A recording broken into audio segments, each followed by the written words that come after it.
अस्सलाम वालेकुम। दोस्तों स्टार्ट करते हैं आज की वीडियो। एक गांव में दो बच्चे रहते थे। एक की उम्र 10 साल और दूसरे की 6 साल थी। दोनों लंगोटिए यार थे। एक दिन खेलते खेलते गांव से थोड़ा बाहर आ गए।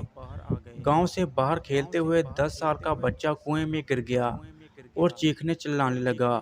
6 साल के बच्चे ने इधर उधर देखा, कोई मदद का इम्कान नजर न आया तो उसने कुएं पर रस्सी से बंधा डोल यानी कि बाल्टी नीचे फेंक दिया और दोस्त को कहा इसको पकड़ कर रखो और खुद पूरी जान लगाकर खींचना शुरू कर दिया। 6 साला बच्चा इस वक्त तक खींचता रहा था जब तक इस डोल से चिमटा इसका दोस्त कुएं से बाहर न आ गया। दोनों दोस्त एक दूसरे से मिलकर रो रहे थे, खुश हो रहे थे और डर रहे थे कि गांव में जाकर अगर बताएंगे हम गांव से बाहर गए थे और बड़ा दोस्त कुएं में गिर गया था तो बहुत डांट डपट होगी, मार भी पड़ेगी। लेकिन सब कुछ इसके बरखिलाफ हुआ।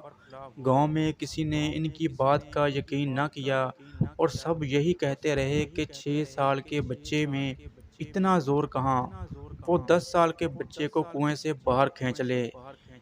पूरे गांव में एक ही दाना शख्स रहीम चाचा था जिसने बच्चे की बात का यकीन किया।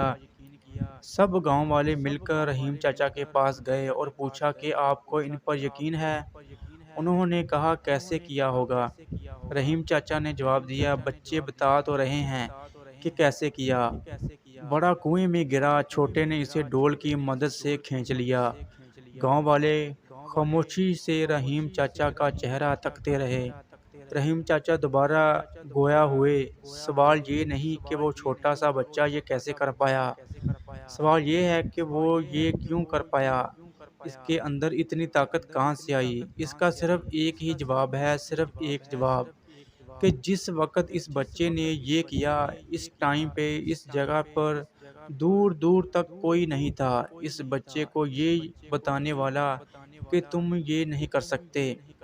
आज हम लोग कामयाबी हासिल नहीं कर सकते तो इसकी बस यही एक वजह है कि अगर कर लें तो कोई तारीफ करने वाला नहीं। अपने बच्चों, अपने मातहतों को उनकी छोटी छोटी कोशिशों पर हौसला अफजाई करें। 10 काम अच्छे करने वाले शख्स को एक गलत काम पर ना टोकें, बल्कि इसको इसकी वजह से आगाह करें ताकि वो दोबारा ये गलती ना